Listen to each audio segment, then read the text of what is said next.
a dividir esta presentación en dos partes. Una primera en la cual hablaremos sobre el hipogonadismo femenino, una segunda en la cual me referiré al hipogonadismo masculino. Si tienen alguna pregunta, dudas durante la presentación, pueden hacer un comentario por el chat o levantar la mano, ¿ok? En aras del tiempo y ser porque están recargados de otras sesiones teóricas que van a seguir, vamos a empezar de una vez, ¿ok? Bien, entonces me dicen, por favor, me confirman que se está proyectando la pantalla. ¿La pueden visualizar todos? ¿Se puede ver? Sí. Ok, gracias. Ok, bueno, entonces vamos a hablar en esta primera parte sobre el hipogonadismo femenino, pero es importante para ello que recordemos algunos aspectos de la fisiología, fisiopatología, ¿ok? Para que podamos realmente poder aplicar estos conceptos cuando vean pacientes. Por ejemplo, aquí les estoy mostrando una paciente con un fenotipo de un síndrome de Turner. Seguramente todos están pensando en ello, ¿cierto? Con las características clásicas, ¿no? Un cuello alado, el hipertelorismo mamario, además una talla baja, ¿no? Evidentemente, y un pobre desarrollo de caracteres sexuales secundarios, ¿no? Ahora, esta es una patología que característicamente encuentra una monosomía de 45 cromosomas, ¿cierto? La ausencia de un cromosoma X. Pero pueden haber alteraciones, variedades citogenéticas que pueden dar lugar a mosaicismos, por ejemplo, ¿no? Entonces también pueden haber variantes en el síndrome de Turner. Por ejemplo, aquí les muestro un caso clínico de una paciente que hemos visto en los últimos años con una variante que es un mosaicismo, ¿no? Ella fue diagnosticada en forma tardía a los 32 años, asociada a esta patología, y además tenía una tiroiditis de Hashimoto, que había sido diagnosticado 4 años antes de acudir a la consulta, ¿no?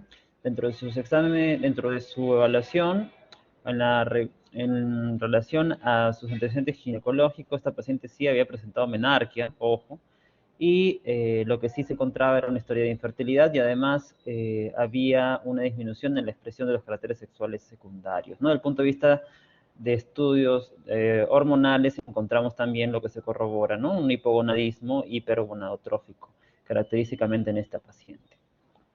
Este es el estudio genético que se le hizo a ella, y bueno, esto solamente es una muestra más en realidad de que los mosaicismos son frecuentes también en nuestro medio, ¿no? Para que podamos tener una visión más amplia. Esto lo ampliaremos ahora en la sesión de la teoría, ¿ok? Pero eso es para motivarlos a revisar un poco más sobre este tema en relación al hipogonadismo femenino, que no deja de ser una patología con relativa frecuencia, y siendo dentro de ellas el síndrome de Turner la causa más frecuente de hipogonadismo femenino. ¿Okay? Como les había mencionado, vamos a revisar un poco aspectos de la fisiología, fisiopatología, ya para luego hablar sobre la etiología, la clínica, el diagnóstico y el tratamiento. Entonces recordaremos algunos conceptos fisiológicos, ¿no? Debemos recordar que la diferenciación sexual se va a dar a partir de la cuarta semana, cuando aparece la cresta orogenital, luego cuando en la sexta semana hay migración de las células germinales. Y luego de ello se va a dar justamente esta diferenciación en función a la expresión del gen SRY, ¿no? Que cuando, bueno, como ustedes saben, ¿no? Cuando hay cromosomas XY, estas células germinales se van a transformar en gonocitos y luego en espermatogonias, ¿no? Y en cambio, cuando hay cromosomas XX, se transforman estas células germinales en ovogonias que van a dividirse por mitosis y van a luego detenerse en la primera división meiótica en la fase de diploteno, como ustedes recordarán. Hay hitos en el desarrollo embrionario importantes luego de la sexta semana. A partir de las 10 a 12 semanas, las ovogonias, como habíamos dicho, comienzan la meiosis, se detienen en la profase de diploteno, y a partir de las 6 semanas ya pueden identificarse folículos primordiales. En las 20 semanas podemos cuantificar la cantidad de células germinales en 6 a 7 millones de células germinales. Y aquí está el puntero. Y ya al nacimiento, muchas de estas ovogonias van a tornarse en un proceso de atresia. Y en la pubertad podemos cuantificar 300.000 a 400.000 células germinales. En relación al desarrollo del aparato femenino, ustedes recordarán que una estructura muy importante aquí, que es el conducto paramesonéfrico, ¿no? Que en ausencia del factor antimülleriano va a transformarse en trompoterina, coyoterina y el tercio superior de la vagina, ¿no? Ahora, todo el desarrollo del aparato reproductor femenino está en función a también la regulación hormonal, como recordarán, por el eje hipotálamo hipoficiario gonadal. Aquí la GNRH, que es un decapéptido que se va a producir a nivel del hipotálamo, a nivel del núcleo arqueado, es la que va a determinar por su pulsatibilidad la secreción de las gonadotrofinas, tanto LH y FSH. Entonces, esta pulsatividad de la GNRH es lo que va a comandar el adecuado funcionamiento de tanto la hipófisis como de el ovario. Cuando los pulsos son lentos, y esto lo vamos a ver aquí, la pulsatividad es lenta, aumenta la secreción de la FSH. Cuando hay un aumento de la pulsatividad, más bien, aumenta la secreción de la hormona luteinizante. Eso es lo normal. Ahora recordemos también que dentro de las gonadotrofinas, pues estas se van a diferenciar por su subunidad beta, ¿no? Pueden tener cierta homología con la TSH también. Ahora hablemos respecto a la esteroidogénesis. Aquí hay dos estructuras importantes a recordar, las células del estroma y los folículos primarios. Dentro de los folículos primarios tenemos a las células de la teca, que son productoras de andrógenos, y las células de la granulosa, que son productoras de estrógenos. Debemos recordar que las células de la granulosa, para que produzcan estrógenos, contienen una enzima que es la aromatasa. Y debemos recordar eso más adelante también. En relación al estradiol, que es el principal estrógeno, este va a viajar unido a proteínas. La principal proteína con la cual va unida el estradiol es con la albúmina, fundamentalmente con la albúmina, en un 60%. En un 30% va unido a la globulina ligada a las hormonas sexuales. Pero hay un 2% que no se fija a proteínas, que va más que nada fundamentalmente unido a glucurónidos de pregnadiol, fundamentalmente.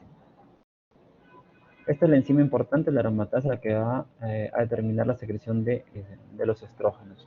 En realidad es un complejo enzimático y se va a expresar no solamente en las células de la granulosa del ovario, sino también a nivel de la placenta.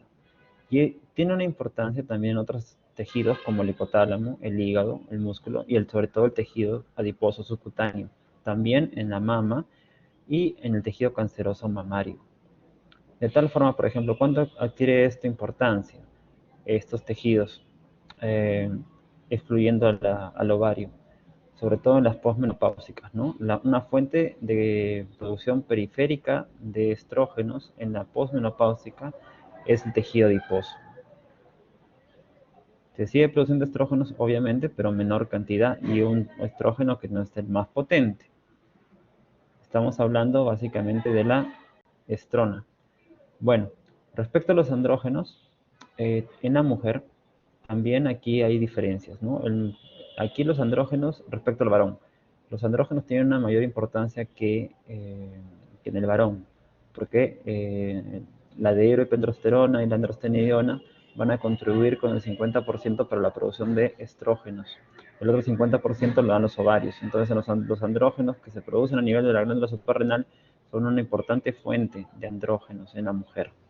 En cambio, en el varón, la fuente fundamentalmente es a partir de los testículos, por ejemplo. Respecto al ciclo menstrual, este también es un ejemplo importante de una regulación de un tipo en particular que se denomina retroalimentación positiva. ¿Por qué se denomina retroalimentación positiva? Porque aquí es necesario que haya un pico en la secreción de estrógenos. Y el pico en la secreción de estrógenos es lo que va a estimular, por eso se dice retroalimentación positiva, va a estimular pues el aumento en el pico también de la hormona luteinizante que finalmente estimula la ovulación. ¿Okay? Entonces tiene que haber un aumento en los estrógenos y esto estimula a su vez el pico de secreción de la LH para que se dé la ovulación, que es distinto a lo que vemos en otros ejes hormonales, ¿no? Uno esperaría que al haber un aumento en una hormona final, como el estradiol, debería haber por retroalimentación una disminución en la secreción de gonadotrofinas, pero esto no ocurre en el ciclo menstrual, por eso decimos que es un ejemplo de retroalimentación positiva. Aumenta el estradiol y aumenta la sensibilidad para la secreción de la hormona luteinizante, lo que finalmente produce la ovulación. En la primera fase, en la primera etapa del ciclo menstrual, lo que vamos a ver es un predominio de la secreción de estrógenos, ¿no? En la segunda, hay un aumento en las progesteronas, pero también se sigue produciendo estrógenos. Y a nivel del endometrio podemos ver también cambios, ¿no? Cambios en sus estructuras. Por ejemplo, en la fase proliferativa vamos a ver a nivel histológico eh, vasos espirales, ¿no? Con un grosor mayor que puede llegar hasta 10 milímetros en la fase proliferativa. Luego que se da la ovulación, en el endometrio van a haber otros cambios. Estos vasos que eran espirales se van a tornar tortuosos. Va a haber una edema del estroma. Se van a producir mayor número de prostaglandinas y acúmulo de glucógeno.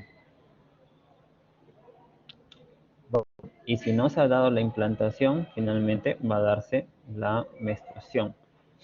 Y aquí esto está dado sobre todo por la acción de prostaglandinas, la 2-alfa y la prostaglandina E2, por ejemplo, ¿no? Lo cual va a condicionar mayor vasoconstricción y eso genera isquemia del endometrio y finalmente la menstruación. Ahora, si hay concepción, pues ustedes saben que se va a dar aquí el periodo, una etapa de implantación a nivel de la segunda mitad de la fase secretora, ¿no? Para que se forme el cincito de fibroblasto y se secrete el gen RH que va a sostener el embarazo.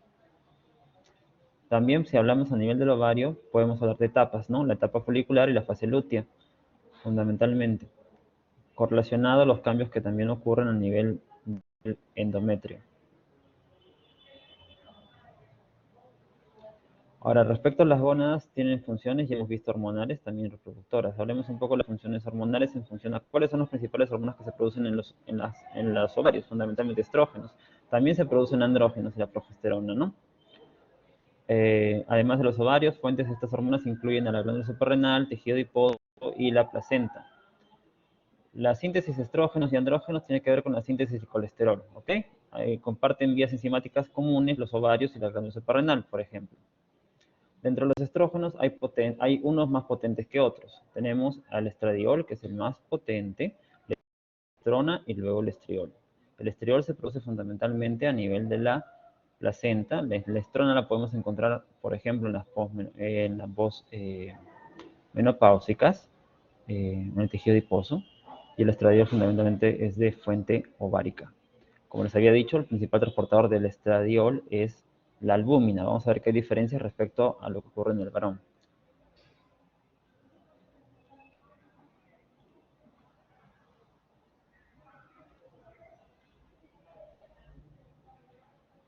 Permítanme un momento, por favor.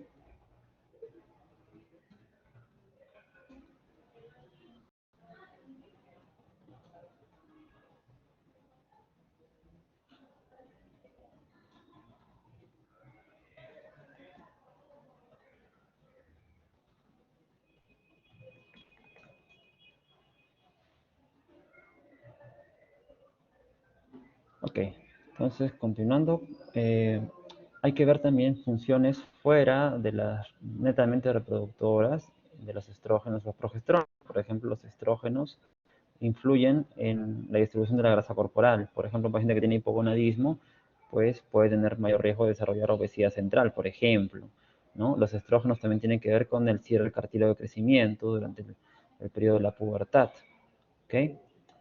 La progesterona, por ejemplo, tiene funciones en el desarrollo del volumen mamario y el crecimiento de los alvéolos, por ejemplo, ¿no? Ahora, respecto al metabolismo, los estrógenos fundamentalmente se dan a nivel hepático y su excreción es renal. En el caso de la progesterona, su fuente principal es el cuerpo amarillo. Se degrada o se metaboliza fundamentalmente también por el hígado, por el estradiol y se excreta por el riñón. Respecto a la fisiopatología, ahora sí podemos hablar un poco más. Recordando los conceptos de fisiología, recordemos un poco la fisiopatología. Entonces, en el caso de hipogonadismo, tenemos que tener presente que esto puede darse de dos formas principalmente. Por una deficiencia en la secreción de gonadotrofinas o por una falla propiamente de los ovarios, para responder justamente a la secreción de las gonadotrofinas. ¿Cuáles son causas que pueden llevar a una deficiencia en la secreción de las gonadotrofinas? Por ejemplo, aquí tenemos varias causas que pueden ser congénitas o adquiridas, ejemplo, tumores, hemorragias a nivel hipotálamo hipoficiario. También puede haber problemas a nivel de la propia gónada, ejemplos, las disgenesias gonadales, mutaciones, un procedimiento quirúrgico, iatrogenia, puede ser consecuencia de radioterapia, ¿ok? Y también consecuencia de una menopausia que se dé en forma temprana, ¿no? Ya veremos un poco más adelante eso. Respecto a la etiología, entonces, hay varias formas de poder estudiar la etiología del hipogonadismo. Hay clasificaciones en función de las diversas patologías que pueden afectar tanto al hipotálamo, la hipófisis, a las gónadas. Y también relacionado a esto, también hay alteraciones, pues son más frecuentes en ciertos grupos etarios, que también pueden condicionar la alteración en la función de los ovarios, ¿no? Como síndrome ovario poliquístico, por ejemplo, ¿no? O el síndrome de Rokitansky, ¿no? Que también pueden influir en la acción de las, bueno, en realidad en alteraciones en el aparato reproductor. Pero para efectos de esta presentación vamos a hablar de hipogonadismo primario y secundario, ¿ok? Cuando hablamos de hipogonadismo primario nos referimos a una alteración propiamente en la gónada. También se denomina esto un hipogonadismo hipergonadotrófico en relación a la retroalimentación que se produce ante una disminución en la secreción de estrógenos. Hay causas congénitas y hay causas adquiridas de hipogonadismo primario. La causa más frecuente de hipogonadismo en general es el síndrome de Turner. Evidentemente, la más frecuente también a nivel de hipogonadismo primario congénito, ¿no? Existen, sin embargo, otras disgenesias gonadales, no es la única.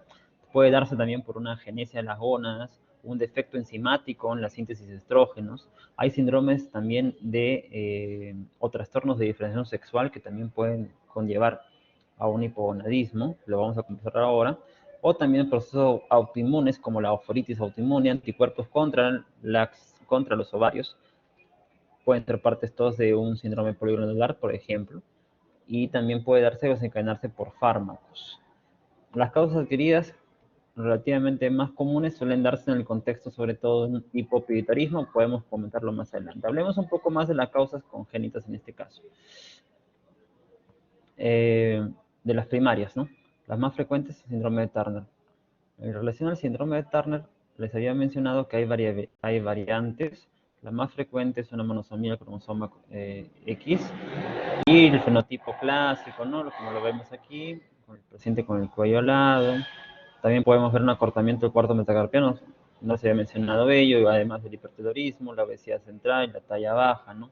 También la presencia de Escherichia coli puede darse, ¿no? O edema en el dorso de los pies, también es un dato semiológico importante en los pacientes con síndrome de Turner. Ahora, el 50% de los pacientes que tienen síndrome de Turner tiene como causa más común la monosomía del cromosoma 45, un cariotipo 45X, 0. Esto viene a ser el 45-50% de los casos, pero existe casi otro 50% que se puede explicar de causas de síndrome de Turner por mosaicismos, por ejemplo, ¿no? O de lesiones. Tener en cuenta eso, ¿no? No quiere decir que todos los pacientes van a tener una monosomía. Existen variedades, mosaicismos, de lesiones, que también pueden alterar esta forma de presentación clásica. No todos se van a presentar con una forma tan definida, ¿ok? Tener en cuenta también eso, porque esto puede llevar pues a variedades también en los fenotipos, en la forma de presentación de los pacientes con síndrome de Turner. No todos van a verse afectados de la misma forma. Algo característico en los pacientes con síndrome de Turner es que suelen tener retraso en el crecimiento, ¿ok? Y además de esto tienen una pubertad retrasada. No se da la pubertad usualmente en la edad en la cual uno esperaría que aparezca o que se dé la pubertad, ¿no? Normalmente. ¿Por qué se condiciona en estos pacientes una disgenesia gonadal que ocasiona un fallo ovárico precoz?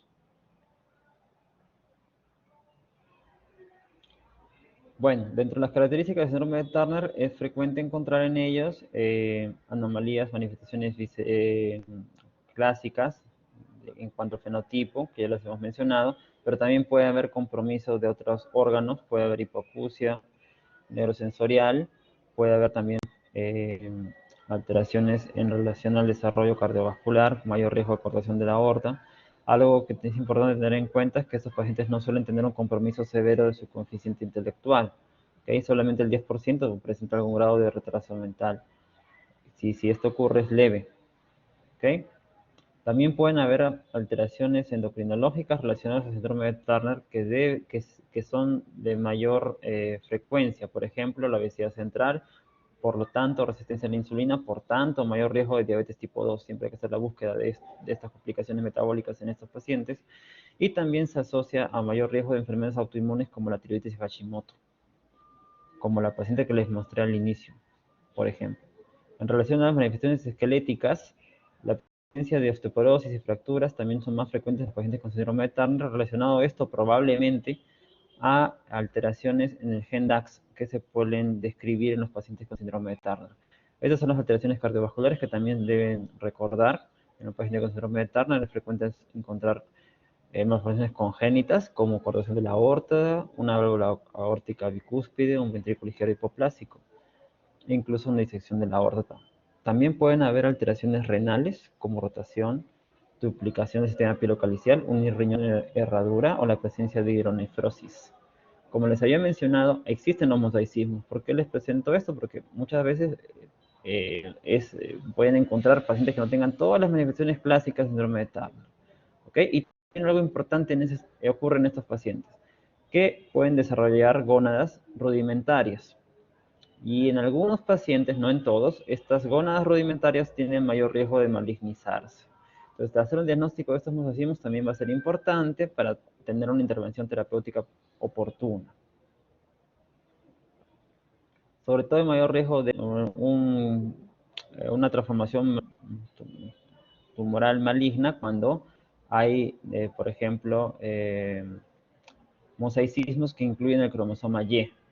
En estos pacientes hay mayor riesgo de aparición de gonadoblastomas a partir de sus cintillas rudimentarias o sus gónadas rudimentarias.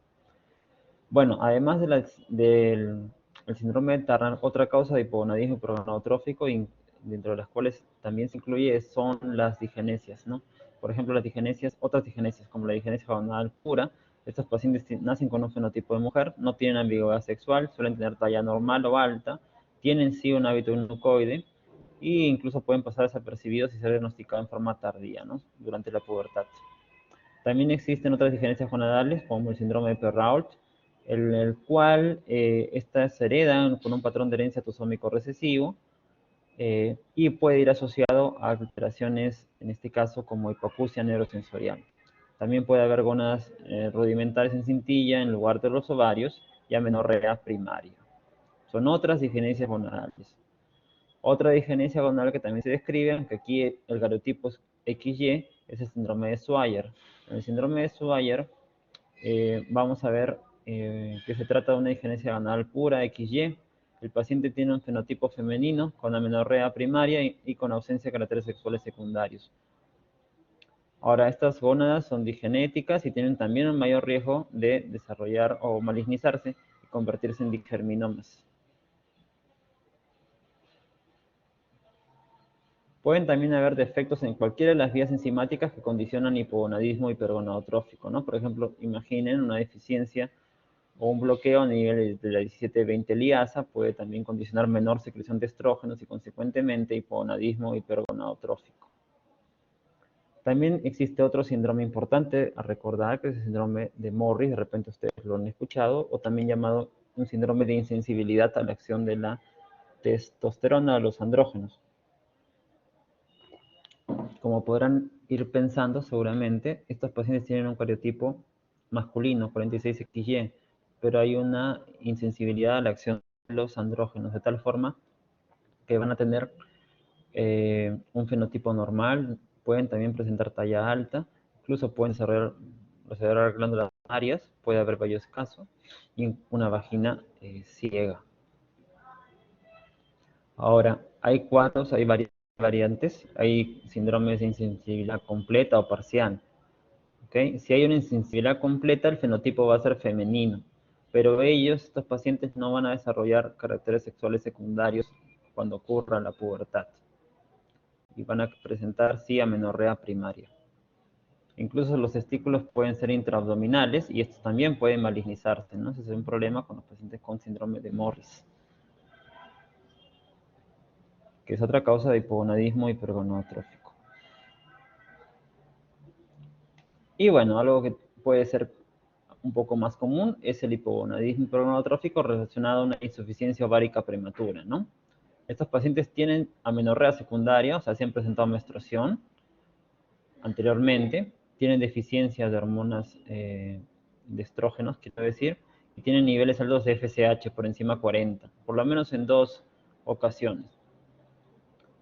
Ahora, la causa, la más frecuente es decir que es idiopática, pero puede estar relacionado a patologías autoinmunes, puede estar relacionado a poliendocrinopatías, alteraciones genéticas. Lo más frecuente es que sea idiopático.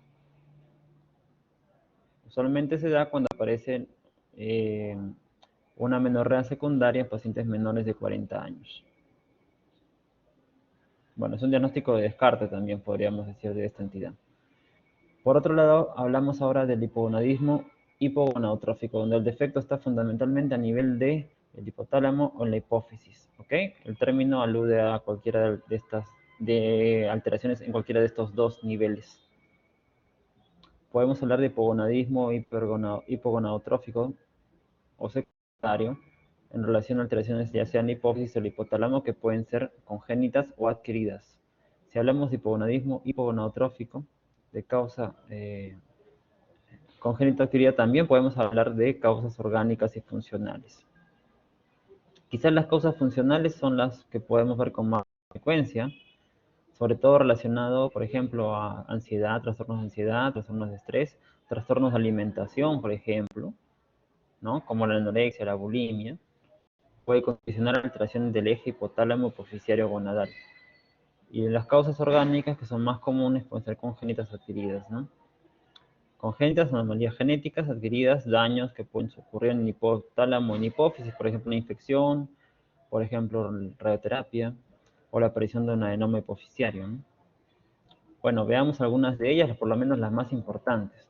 Si hablamos de hipogonadismo secundario de origen orgánico y de origen congénito, uno de los más frecuentes es el síndrome de Kallmann, ¿no? Con la clínica clásica de anosmia, hiposmia, asociada a anomalías o defectos en la línea media, como la presencia de holoprosencefalia, la presencia de horno umbilical, por ejemplo, ¿no? En mujeres. Y también anomalías faciales. También esto entonces condicionará que estas pacientes tengan pubertad retrasada, pueden tener talla alta, algo característico en el síndrome de Kallmann, ¿no? Y estas pacientes pues no desarrollarán en forma florida caracteres sexuales secundarios. Otras causas de hipogonadismo secundario de origen, pero ya no congénito, sino adquirido, incluye patología. Cualquier alteración que ocurra a nivel del hipotálamo de la hipófisis, tales como tumores, infecciones, ¿no? Cirugía, radioterapia. Dentro de los adenomas hipofisiarios, sobre todo, saben que estos pueden condicionar cuadros de hipopituitarismo y uno de los ejes que puede alterarse es el eje gonadal, ¿no? No suelen ocurrir en forma aislada. El compromiso del eje gonadal suele darse cuando hablamos de hipogonadismo secundario en el contexto de un hipopituitarismo, ¿no? También tener presente que en la hipófisis puede haber enfermedades infiltrativas como sarcoidosis, hemocromatosis. También en la mujer es muy importante el antecedente del síndrome de Sheehan, una hemorragia corporal que puede condicionar una isquemia a nivel hipofisiario, ¿no? Sobre todo relacionado a una alteración en el tercer trimestre, en una hemorragia puerperal, ¿no? Y esto lleva a isquemia de la hipófisis, una apoplejía apetitaria, condiciona una crisis adrenal y la paciente además puede presentar agalactia, ¿no? Dificultad para dar de lactar. Y posteriormente esta paciente puede ir desarrollando hipopituitarismo, puede condicionar además un hipogonadismo secundario y también la aparición de hipotiroidismo, ¿no? En el tiempo. También podemos encontrar adenomas hiperfuncionantes productores de prolactina, y en sí la hiperprolactinemia también es una causa de hipogonadismo hipogonadotrófico secundario. ¿Por qué la hiperprolactinemia condiciona la aparición de hipogonadismo hipogonadotrófico secundario? Porque la elevación de la prolactina altera la pulsatibilidad de la GnRH, de tal manera que esto hace que no se produzcan en forma adecuada ni LH y FSH. Entonces, los pacientes que tienen hiperprolactinemia, ya sea por un adenoma hipofisiario o por otra causa, pueden también tener hipogonadismo secundario. Entonces, en la mujer esto condiciona la aparición de galactorrea, infertilidad y osteoporosis, ¿no? Todo consecuencia del hipogonadismo secundario que se produce. Ahora hablemos un poquito más de las causas funcionales que les decía que son un poco más comunes en nuestra sociedad, ¿no? Trastornos de alimentación, trastornos de ansiedad, la depresión, la ansiedad son muy comunes en estos días. Ahora, eso tiene una explicación también fisiopatológica, ¿no? En el sentido de que, por ejemplo, si veamos este cuadrito más rápido, en el caso de anorexia nerviosa y la bulimia, esto se asocia a un menor nivel de la leptina y un aumento en el neuropéptido Y. El neuropéptido Y, cuando está elevado, altera la pulsatividad de la GnRH. El estrés en sí aumenta el eje adrenal, aumenta la CRH, aumenta el cortisol y eso también afecta al hipercortisolismo, afecta la pulsatividad de la GnRH. El ejercicio intenso, pacientes bioréxicas, por ejemplo, ellas secretan una mayor cantidad de endorfinas y eso también afecta la pulsatividad de la GnRH y condiciona un hipogonadismo secundario funcional. Entonces, la paciente puede presentar amenorrea o oligomenorrea en su cuadro clínico. Esto también puede ocurrir evidentemente en el varón, ¿no? Tiene la misma explicación fisiopatológica. Respecto a la clínica, hablemos de eso. Ya hemos visto la etiología. Veamos la clínica. En forma resumida, cuando pensamos que el defecto está en la gónada, hay que evaluar o pensar, ¿no? Si esto está relacionado a un defecto genético. Si está relacionado a un defecto genético, pues lo que encontraré en el fenotipo de la paciente es una talla baja, porque ¿cuál es la causa más frecuente? Síndrome de Turner, ¿cierto? Entonces una talla baja será compatible en esta situación. Si yo pienso que el problema tiene que ver o se ha dado ya después de la pubertad, en la clínica no veré alteraciones en realidad como pubertad retrasada. Tampoco veré o pensaré que es un problema genético, porque ya es de aparición tardía. Entonces, básicamente en la clínica encontraré pérdida de los caracteres sexuales secundarios.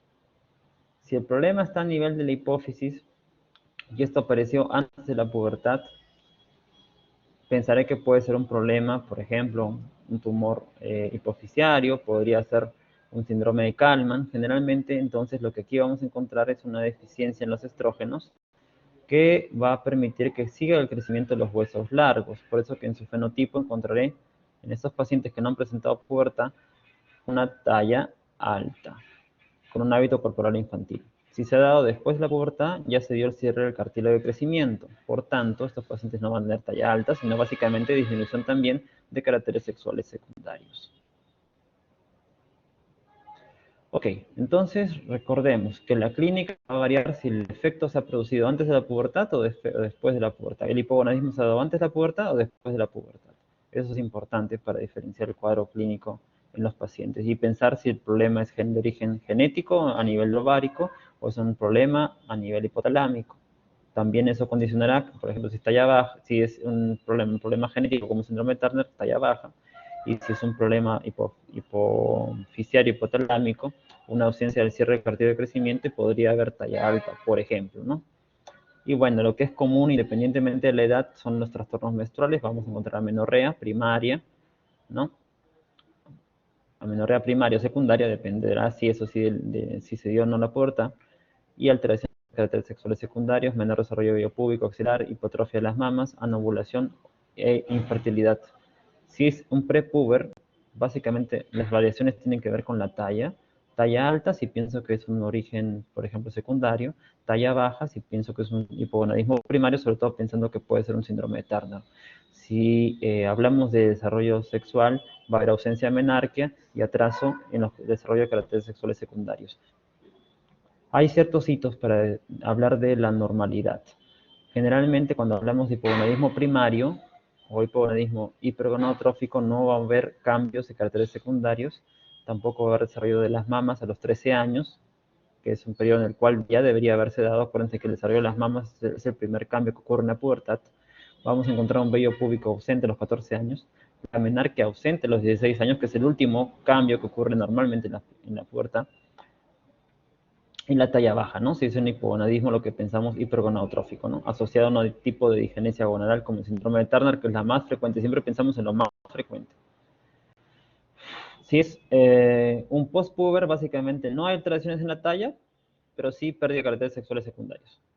El diagnóstico básicamente es clínico y bioquímico. En la parte química, la interpretación va a depender del dosaje de estrógenos y LH-FSH. Si es un hipogonadismo primario, veremos que va a haber aumento de gonadotrofinas y menor nivel de estrógenos. Si es un hipogonadismo secundario, encontraremos niveles bajos de estrógenos y acuérdense que la hormona luteinizante y folículo estimulante puede estar baja, también puede estar inapropiadamente normal o inclusive por encima del valor de referencia. pero va a ser una respuesta inapropiada para un nivel tan bajo de estrógenos, porque va a haber una pobre respuesta, ya sea de hipotálamo o de la hipófisis. Bueno, entonces en el diagnóstico de un hipogonadismo secundario importa el cuadro clínico, una LH-FSH baja, una apropiadamente normal y un nivel de estradiol bajo. Entonces eso tenemos que confirmarlo desde el punto de vista hormonal, y también va a ser importante, si es secundario, descartar que no haya compromiso de otros ejes hormonales, descartar que no haya un hipopituitarismo, y también la resonancia magnética va a ser útil, ¿no? Que no haya descartar un adenoma, una enfermedad infiltrativa, otras causas, en este caso vinculadas al hipogonadismo secundario. Si sospecho un hipogonadismo primario, el estudio de elección, luego de haber evaluado el cuadro clínico y la confirmación bioquímica, es el cariotipo, ¿no? Pero bueno, en cuanto a los estrógenos, veremos que va a estar disminuido y las gonadotrofinas van a estar elevadas. También podría dosar la progesterona si quiero yo evaluar si el paciente ovuló o no, idealmente en el día 21 del ciclo menstrual, que se puede calcular restándole 7 días a la fecha de última regla. También puede ser importante, sobre todo en un síndrome genético, evaluar por ecografía o resonancia magnética el útero y los ovarios. Pero sobre todo el cariotipo. También, si quiero hablar de fertilidad, puedo evaluar la reserva ovárica de manera indirecta, dosando el valor de FSH entre el segundo a quinto día de la regla, de inicio de la regla. Y si tenemos un valor menor a 10, podemos decir que hay una adecuada reserva ovárica. También puedo dosar para ver fertilidad el factor antimuderiano. De 3.5 para arriba, podría decir que es un valor suficiente. Eso todavía está en estudio, pero sí es una herramienta que nos puede ayudar cuando tenemos un paciente que acude por infertilidad. Bueno, otros exámenes que se pueden hacer incluyen, a ver, los que no se había mencionado, con una ecografía transvaginal. Siempre en el estudio de infertilidad también el espermatograma, cuando hablamos del factor masculino, va a ser importante. Para si queremos ver alteraciones anatómicas, también la histerosalpingografía, sobre todo para ver las trompas uterinas. Bueno, respecto al tratamiento, para esta primera parte, respecto al tratamiento del hipogonadismo, el hipogonadismo va a depender de su tratamiento, si es un hipogonadismo primario o secundario, y también de los deseos de la paciente respecto a la fertilidad, porque siempre va a haber limitaciones. Si hablamos de tratamiento del hipogonadismo primario, hay que tomar en cuenta que aquí la educación, la consejería y el tratamiento multidisciplinario va a ser importante, porque muchos de estos pacientes tienen riesgo de tener gónadas rudimentarias que podrían requerir algún tipo de tratamiento quirúrgico. Por eso llegar a un diagnóstico genético muchas veces va a ser importante, ¿ok? Porque siempre puede requerir estos pacientes un tratamiento quirúrgico para evitar el riesgo de la aparición de gonadoblastomas, por ejemplo, ¿no? Disgerminomas, sobre todo cuando hay un exceso de un cromosoma Y, ¿ok? El apoyo psicológico también es muy importante, sobre todo cuando se va a asignar el sexo en las pacientes, sobre todo en los casos de trastornos de diferenciación sexual. Y respecto al tratamiento en forma general, lamentablemente los pacientes con disgenesias gonadales tienen menor tasa de éxito en el tratamiento. Acuérdense que estas gónadas se van a atrofiar.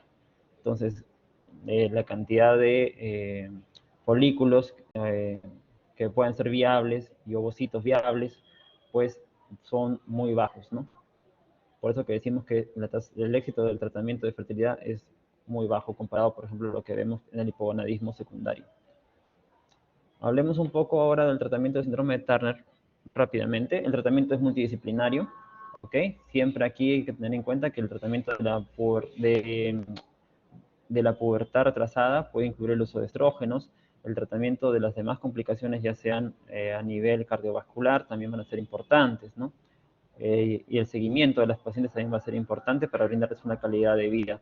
Entonces, en ellas tenemos que ver la posibilidad de usar tratamiento de reemplazo hormonal, y también podríamos considerar incluso la posibilidad en pacientes con talla baja, la posibilidad de usar hormona de crecimiento. Una de las indicaciones de hormona de crecimiento, tratamiento de hormona de crecimiento, es el síndrome de Turner, por ejemplo. Y siempre hay que monitorear el peso, el riesgo de intolerancia a la glucosa, diabetes, y el riesgo también de desarrollar enfermedades tiroideas autoinmunes, ¿no? Si hablamos de la insuficiencia ovárica prematura, aquí también hay que tener en cuenta que si la menopausia se ha dado antes de los 40 años, hay que tener en cuenta que es necesario reponer o dar tratamiento hormonal, porque el riesgo es que si tenemos una menopausia prematura, puede darse un mayor riesgo de fracturas, ¿no? En relación a la aparición de osteoporosis secundaria. Si hablamos de hipogonadismo secundario y terciario, hay que ver qué tipo es. Si es funcional, orgánico. Si es funcional, hay que corregir el factor, ¿no? Si está relacionado a trastorno de alimentación, tratarlo por psiquiatría. Si es un problema de ansiedad o depresión, igualmente, ¿cierto? Con eso ya habría una reversión de este hipogonadismo. Por eso es funcional. Pero si este periodo, si esto se prolonga, si es un hipogonadismo funcional, pero que se prolonga, incluso pueden requerir terapia de reemplazo hormonal. Si es orgánico, la terapia de reemplazo hormonal es fundamental, ¿ok? En estos pacientes. Pero si desean fertilidad, tendríamos que usar algún tratamiento que pueda mimetizar o que pueda ser semejante al uso de las gonadotrofinas. Justamente respecto a eso, ¿no? Para poder decidir cuándo dar un tratamiento de fertilidad, hay que evaluar si el paciente tiene una reserva ovárica normal o disminuida, ¿no? De todas maneras, en un hipogonadismo secundario, la tasa de éxito es mucho más elevada. Si la reserva ovárica está disminuida, incluso hay que ver la posibilidad de una terapia de fertilidad de alta complejidad que puede incluir fertilización, por ejemplo, in vitro, ¿no? Si la reserva ovárica está preservada, podemos usar medicamentos como choragón o la hormona folículo estimulante recombinante subcutánea. Todos estos lo que hacen es remediar la acción de las gonadotrofinas y con eso estimular la ovulación. Podría emplearse. Es un manejo multidisciplinario entre, bueno, endocrinología y también, evidentemente, el ginecólogo de la reproducción. Bueno, eso en relación al hipogonadismo femenino. Algo más que les puedo decir aquí es que el uso de estrógenos es importante. Usualmente usamos estrógenos que sean de bajas dosis, ¿no? Por el riesgo cardiovascular que puede condicionar. Y siempre si hay un útero presente, hay que usar terapia con contraposición. Quiero decir, usar estrógenos y progestágenos. Si el paciente no tiene útero, ahí sí, en forma suficiente, podemos dar estrógenos. Pero siempre hay que dar terapia de oposición si hay un útero presente, porque el uso de estrógenos puede generar hiperplasia endometrial. Y siempre es necesario contrarrestar estos acompañándolo de progestágenos, como la meroxiprogesterona, por ejemplo. Bueno, esto hasta aquí es el primer tema. Vamos a pasar al siguiente tema, que es hipogonadismo masculino. Y vamos a hacerlo rápidamente. Aquí les estaba mostrando un paciente con un fenotipo de síndrome de Klinefelter. Vamos a ver aquí que esta condición, el hipogonadismo masculino, es más frecuente de lo que uno puede prever. Sobre todo si hablamos de la causa más frecuente de hipogonadismo masculino, que es el síndrome de Klinefelter. Su prevalencia es tan alta como 1 500 recién nacidos vivos. Lo que ocurre es que muchos pacientes son diagnosticados en forma tardía. Otra manera de enfocar el hipogonadismo es hablar también de infertilidad. Si hablamos de infertilidad, la causa más frecuente, después de las formas idiopáticas, está relacionado sobre todo a disgenesias gonadales, que vienen a ser el 30-40%, como el síndrome de Klinefelter. Miren que solamente los efectos en el hipotálamo o la hipófisis vienen a ser el 1 o 2% de las causas de infertilidad masculina. Recordamos un poco la anatomía y fisiología, solamente aquí recordar pues dos estructuras importantes, las células de Leydig y las células de Sertoli fundamentalmente, y desde el punto de vista anatómico recordar la irrigación, ¿no? La vena esflemática derecha, la vena cava, la vena esflemática izquierda, la vena renal. Las células de Sertoli forman estrechas uniones, sobre todo permiten el desarrollo de la espermatogénesis, favorece su desarrollo, da un medio ambiente propicio para ello, también fagocita células dañadas, secreta la inhibina que inhibe la FSH y tiene una función también, ¿no? Secreta estrógenos, ojo, ¿por qué? Porque tiene una enzima que es la aromatasa que va a facilitar la conversión de testosterona a estradiol, ojo. Otras estructuras accesorias incluyen los túbulos seminíferos, las vesículas seminales, el conducto eyaculador y la uretra prostática que contribuyen sobre todo a la formación del líquido seminal.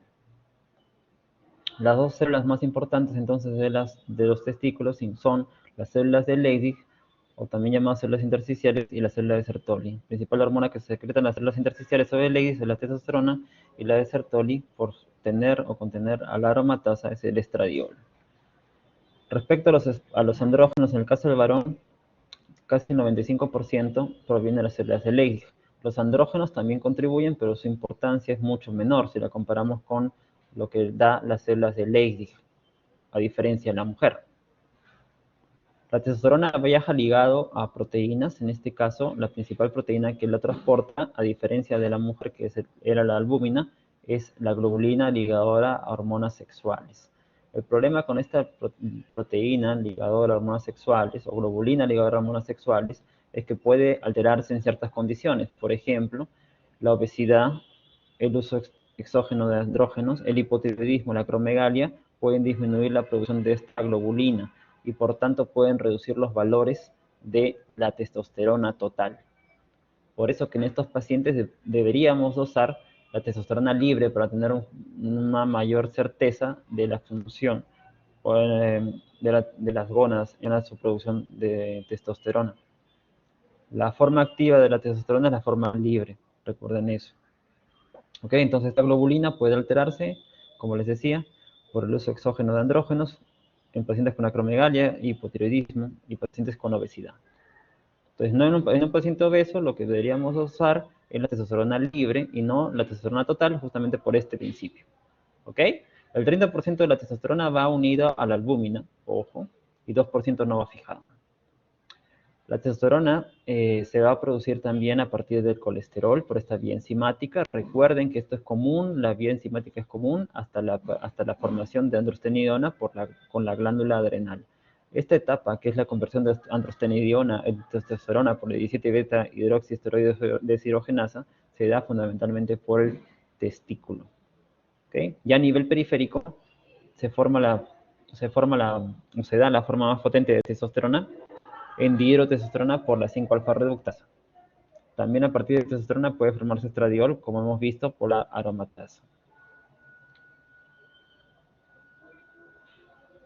Los andrógenos tienen varias funciones, intervienen en el desarrollo de caracteres sexuales secundarios, pero también modifican o dan cambios en la conducta social, estimulan la eritropoyesis, ojo, ¿no? Y regulan los niveles de la hormona luteinizante. Este eje hormonal está regulado también por la GnRH, ya lo hemos mencionado, pero recuerden dos funciones importantes. ¿Qué acción produce la LH y FSH? La LH sobre todo interviene en la formación de la testosterona. Ojo, la LH actúa sobre todo a nivel de las células de Leydig.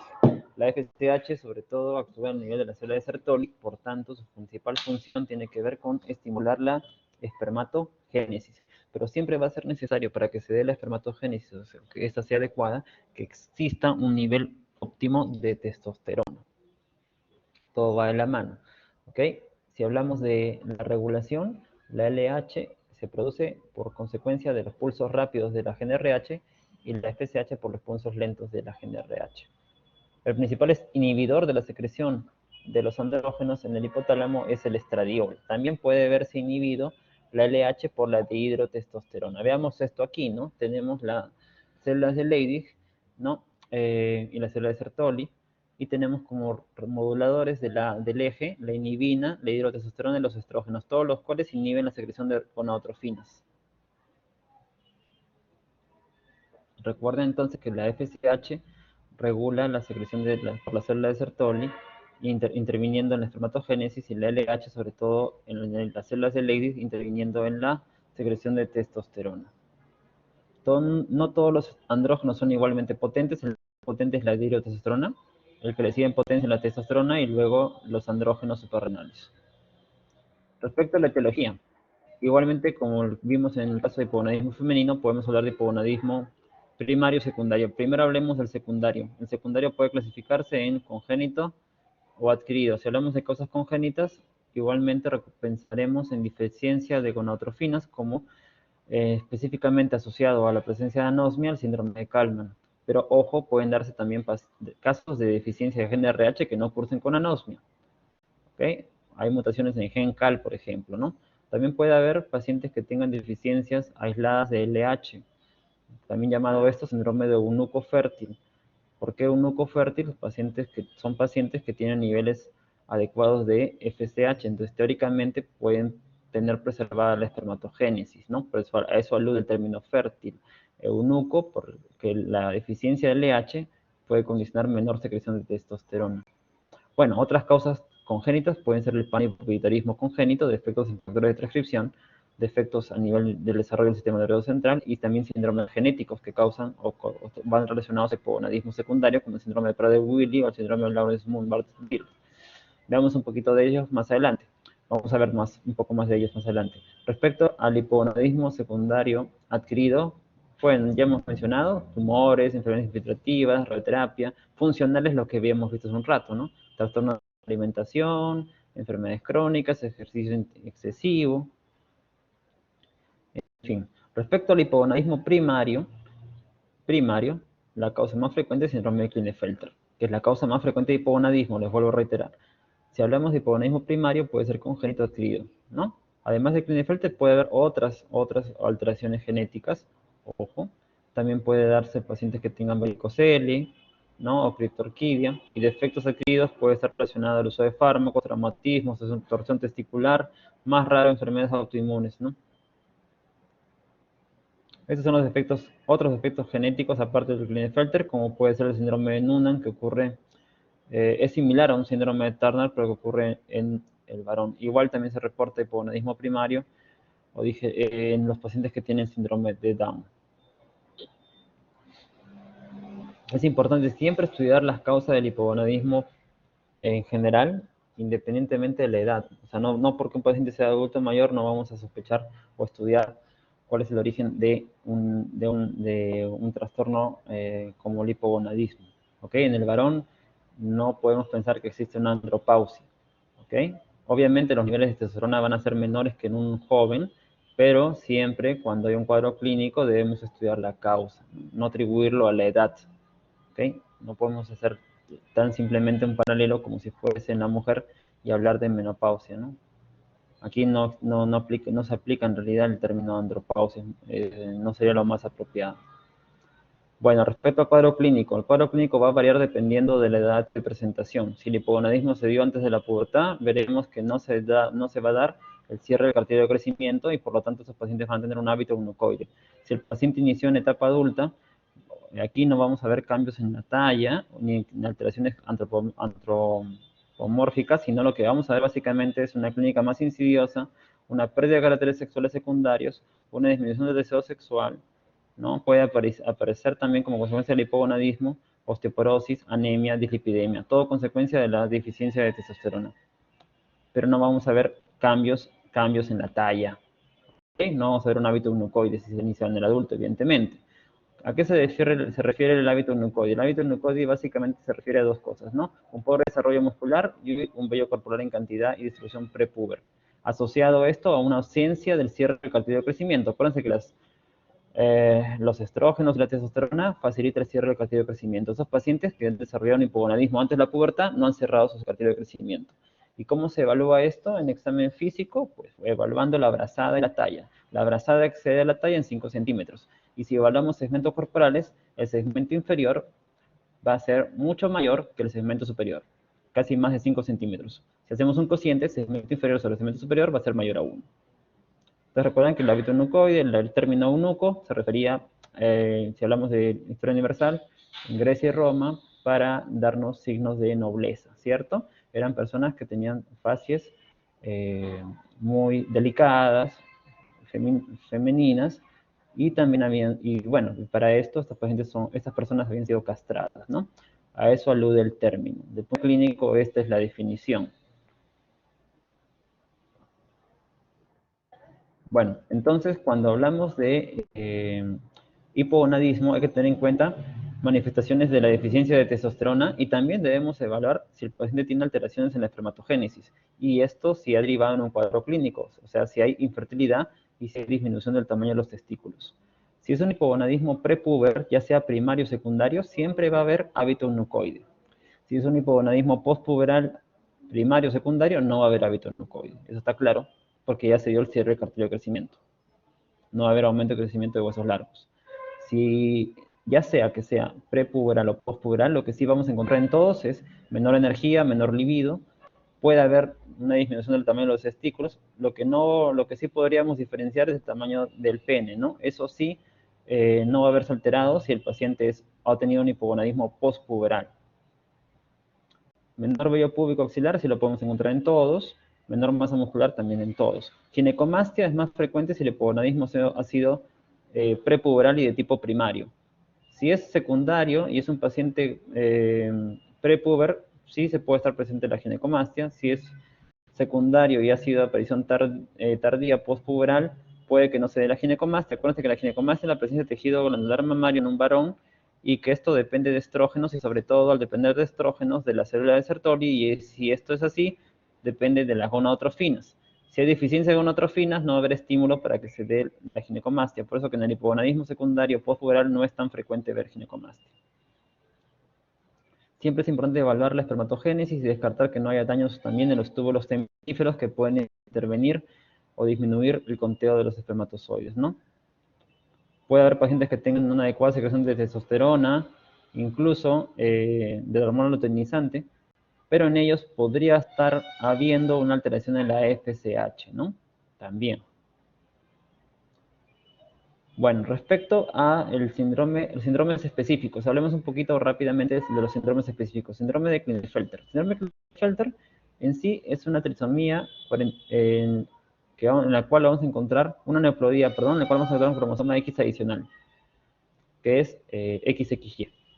Hay un cromosoma X adicional. Esto condiciona en ellos una característica fenotípica clásica, ¿no? Un paciente con talla alta, con disminución de caracteres sexuales secundarios, su inteligencia también puede estar normal, ojo, y puede también haber obesidad central. La prevalencia es más alta que lo que uno podría pensar. Es tan alta como 1 en 500 recién nacidos. Digo, el tema es que muchas veces no se busca, no se sospecha y por eso se diagnostica tardíamente. En el síndrome de Kalman, desde el punto de vista fisiopatológico, recordarán que tiene que ver aquí una alteración en la migración de la placa olfativa junto con las células secretoras de GNRH. Se altera esta migración y estos pacientes ven alteraciones en la secreción de la GNRH y también alteraciones en la olfacción. Su cuadro clínico es semejante a lo que habíamos descrito. Quizá aquí podemos hablar también de que podemos encontrar criptorquidia, defecto en la línea media, en estos pacientes, y un cuadro de pubertad retrasada, ¿no? Otros síndromes que se asocian a hipogonadismo, por ejemplo, de tipo secundario, es el síndrome de Lawrence-Boone, con obesidad extrema, polidactilia, retinitis pigmentaria, o el síndrome de Prader-Willi, en el cual encontramos, además de obesidad severa, manos y pies cortos, y pubertad retrasada, y un hipogonadismo secundario. El síndrome de nuco fértil, como les había mencionado, estos pacientes pueden preservar la fertilidad, ya que no se altera la secreción de la FSH, pero sí la LH. Es un término de todas maneras controversial. Encontraremos testículos normales, pene pequeño, y puede haber oligospermia. Y bueno, en relación a complicaciones que puede traer el hipogonadismo masculino y femenino, y en este caso masculino, es la osteoporosis, ¿no? Y eso también es una razón por la cual se debe tratar a los pacientes con hipogonadismo, ¿no? El riesgo de osteoporosis, entre otras complicaciones metabólicas como dislipidemia, obesidad central, por ejemplo, por deficiencia de la testosterona. Los andrógenos intervienen también entonces en la síntesis la acción de los osteoblastos, y una deficiencia de testosterona pues puede también alterar la mineralización ósea, ¿no? Y por tanto el riesgo de aparición de osteoporosis secundaria. Respecto al diagnóstico, el diagnóstico se debe hacer en el estado en el cual el paciente no tenga otra enfermedad aguda. Lo ideal es dosar testosterona, ¿okay? Y si es posible o tenemos un caso en el cual necesitamos dosar la forma libre, podría yo dosar o calcular la testosterona biodisponible a partir del valor de la globulina ligada a hormonas sexuales. Idealmente se debe dosar la testosterona a las 8 de la mañana, ¿ok? Debemos recordar el ciclo circadiano también de la testosterona. La mayor secreción es a nivel nocturno, a diferencia de lo que ocurre en la tarde, ¿no? Ahora, se debe dosar la testosterona en la mañana, por lo menos en 2 ocasiones, y si tenemos una testosterona baja con unas gonadotrofinas que están elevadas, pensaré que es un hipogonadismo primario. Y si esto es así, la principal causa, pensaremos que es un síndrome de Klinefelter, por eso el estudio siguiente a hacer es un feriotipo. Si la testosterona sale baja y las gonadotrofinas no están elevadas, diremos que es un hipogonadismo secundario. Buscaré otras alteraciones hormonales, si es que hay o no hipopituitarismo, y puedo complementar el estudio con el dosaje de ferritina y también pruebas de imágenes para ver causas de hipogonadismo secundario. En conclusión, en hipogonadismo primario es importante el cariotipo, si es secundario, evaluar el resto de ejes hormonales y, si es posible, hacer una resonancia magnética, ¿no? Para buscar si hay un adenoma, una enfermedad infiltrativa a nivel hipotálamo hipoficiario. La resonancia magnética siempre va a ser útil como método diagnóstico complementario, sobre todo nos puede ayudar en pacientes que tienen valores de testosterona por debajo de 250, ¿no? Y si tienen más de 60 años, un valor menos de 150 siempre también lo hace necesario. El espermatograma siempre debe complementar su estudio gonadal. En este caso es importante ver la movilidad, la viabilidad de los espermatozoides. De acuerdo al último normograma de la OMS, decimos que debemos contar con un mínimo de espermatozoides normales de 7%, el volumen mínimo por centímetro cúbico debe ser de 15 millones de espermatozoides. Tiene esto implicancia, sobre todo en aquel paciente que esté buscando mantener la fertilidad. Y a propósito de ello, hablemos rápidamente del tratamiento. El tratamiento también en el varón va a depender de los deseos del paciente, ¿no? Si básicamente la finalidad del tratamiento es reponer o restaurar la deficiencia de testosterona o también es mejorar la fertilidad. La principal meta, si hablamos de lo primero que les mencionaba, es tratar el hipogonadismo y llevar a que se dé o desarrolle caracteres sexuales secundarios, y también va a variar la meta de acuerdo al contexto. Si tenemos un paciente con pubertad retrasada, va a ayudar esto, el tratamiento con testosterona, a inducir la pubertad. Va a mejorar el tejido óseo, va a contribuir a mejorar el metabolismo normal a nivel muscular y la eritropoiesis. Acuérdense que el hipogonadismo masculino condiciona anemia, mejora el libido y mejora el desarrollo psicológico. Hay varios preparados para testosterona. Tenemos en geles, en forma parenteral, intramuscular. Y siempre hay que monitorear en estos pacientes la función hepática, ¿no? Y en pacientes también hay que monitorear el antígeno prostático específico porque puede haber mayor riesgo de hipertrofia de la próstata. Hay varias formas de presentación, aquí las dosis se las estoy dejando, lo pueden revisar, ¿no? No es menester que lo sepan esto de memoria, evidentemente, pero sí que sepan que existe en nuestro medio. En nuestro medio en el Perú, ¿qué cosa hay? Tenemos en forma parenteral, sobre todo, el enantato de testosterona y el undecanoato de testosterona. En geles ha existido en forma episódica, sí, sí hay, algunos laboratorios lo traen, pero no es tan fácil su acceso. Ahora, respecto al tratamiento, el tratamiento del hipogonadismo hipogonadotrófico en los pacientes que buscan fertilidad, pues no va a incluir solamente usar testosterona, porque si usamos testosterona, con eso no restauramos la fertilidad. Acuérdense que eso depende de la acción de las gonadotrofinas, ¿no? Que vienen en la espermatogénesis. ¿Qué fármaco se podría usar en los casos de pacientes que buscan fertilidad?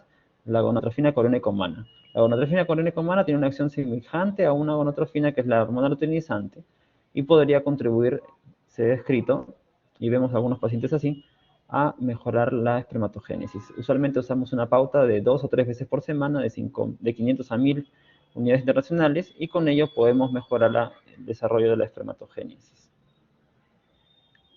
Hay pacientes que no mejoran solamente con ese tratamiento de la gonadotrofina corineco-humana y pueden requerir otro tipo de medicamentos, otros fármacos, con la gonadotrofina menopáusica, por ejemplo.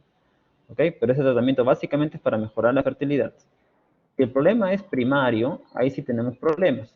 Porque si es primario, pues evidentemente, si hablamos de la causa más frecuente, síndrome de Klinefelter, muchos de estos pacientes son infértiles porque ya sus gónadas se han atrofiado. Entonces la posibilidad de éxito de cualquier tratamiento es mucho más baja. O semejante a lo que vemos en el hipogonadismo primario en el sexo femenino, en el síndrome de Turner. Miren que la infertilidad es cercana al 100% en el síndrome de Klinefelter. Y bueno, la necesidad de tratar el hipogonadismo, además de mejorar la función gonadal, es evitar justamente disminuir o ayudar a disminuir mortalidad, ¿no? Quiero decir, disminuir el riesgo de fracturas, ¿no? Esa es otra razón más por la cual siempre va a ser importante cuando detectemos un paciente con hipogonadismo tratar. ¿Ok? Siempre hay que tratar un hipogonadismo masculino. Y bueno, yo creo que en aras del tiempo hemos podido desarrollar ambos temas en esta hora. No sé si hasta aquí tienen alguna pregunta, alguna duda, algún comentario que quisieran hacer.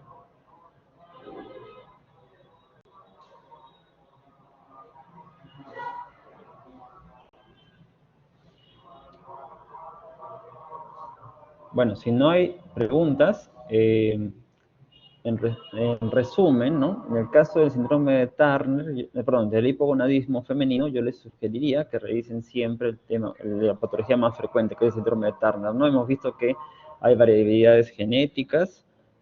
La más frecuente es la monosomía 45X0, pero existen mosaicismos de lesiones que vienen a ser el otro 50% en cuanto a frecuencia, ¿ok? Y eso puede alterar su forma de presentación, ¿ok? Recordar también que existen causas orgánicas de hipogonadismo secundario y causas funcionales, ¿no? Dentro de las causas funcionales, el estrés, la depresión, el ejercicio intenso, ¿no? Que una vez que se corrigen estos efectos puede revertirse el cuadro clínico. Justamente en relación al cuadro clínico, tener en cuenta las alteraciones en relación a la talla en la mujer, ¿no? Si es una talla baja, pensaremos en un síndrome de Turner como una causa de hipogonadismo hipergonadotrófico. Una talla alta la podemos pensar en un paciente con hipogonadismo prepuberal de origen, por ejemplo, secundario, ¿no? Si es una postpuber, bueno, ahí básicamente vamos a ver no alteraciones en la talla, sino básicamente disminución de caracteres sexuales secundarios. En el diagnóstico es importante la clínica, la bioquímica, el dosar el estradiol con atrofinas. Y si tenemos un patrón de un hipogonadismo primario, hacer un cariotipo, ¿no? Es fundamental, sobre todo teniendo en cuenta lo más frecuente. Si es secundario, pues buscaremos aquí también alteración de otros ejes hormonales y el estudio de la resonancia, una resonancia magnética de hipófisis. En el tratamiento, si la paciente tiene útero, y si hacemos terapia sustitutiva, daremos estrógenos con contraposición con progestágenos. Si la paciente no tiene útero, básicamente usaremos estrógenos. Si la paciente desea mejorar la fertilidad, si es un hipogonadismo primario, hay menos chances de éxito porque hay menos ovocitos viables. Si es secundario, se podría usar medicamentos que estimulen la acción o simulen la acción de las gonadotrofinas, ¿no? Como los inhibidores de la aromatasa. Y siempre el tratamiento debe ser multidisciplinario, con apoyo psicológico y sobre todo en el caso de síndromes genéticos con los cuales haya una cromosoma X adicional, evaluar la necesidad de tratamiento quirúrgico, porque pueden ir estas gónadas rudimentarias poder malignizarse. Eso en cuanto al hipogonadismo femenino. Y en el masculino, tener en cuenta revisar un poco más el síndrome de Klinefelter, ¿no? ¿Ok? Revisen eso, la causa más frecuente es el hipogonadismo masculino y en relación al tratamiento, tener en cuenta el uso de igual, en forma semejante a lo que hemos dicho, si estamos en un contexto de un paciente que sea fertilidad, también hay otro fármaco aquí, por algo se lo estoy recalcando, la gonadotrofina coriónica, podría ser útil para restaurar la fertilidad. Porque el uso de testosterona básicamente va a mejorar los caracteres sexuales secundarios, puede inducir la pubertad en hipogonadismo prepuberal, pero esa es otra meta de tratamiento. ¿Ok? Y siempre monitorear en ellos pruebas de función hepática y también la PSA cuando se usa testosterona. Ojo, me olvidé de mencionarles, nunca usar testosterona con otra finalidad que no sea tratar el hipogonadismo. Porque muchas veces en el Perú, en otros medios van a ver que se usa para mejorar masa muscular, pero eso siempre se debe desalentar. ¿Ok? Es una terapia que no se debe recomendar. Se debe indicar testosterona cuando realmente hay una deficiencia de testosterona, no con otros fines. Bueno chicos, creo que no sé si tienen alguna pregunta, comentarios por ahí. ¿Ya no? Bueno, entonces lo dejo aquí y les deseo el mejor éxito en sus evaluaciones próximas. Hasta luego.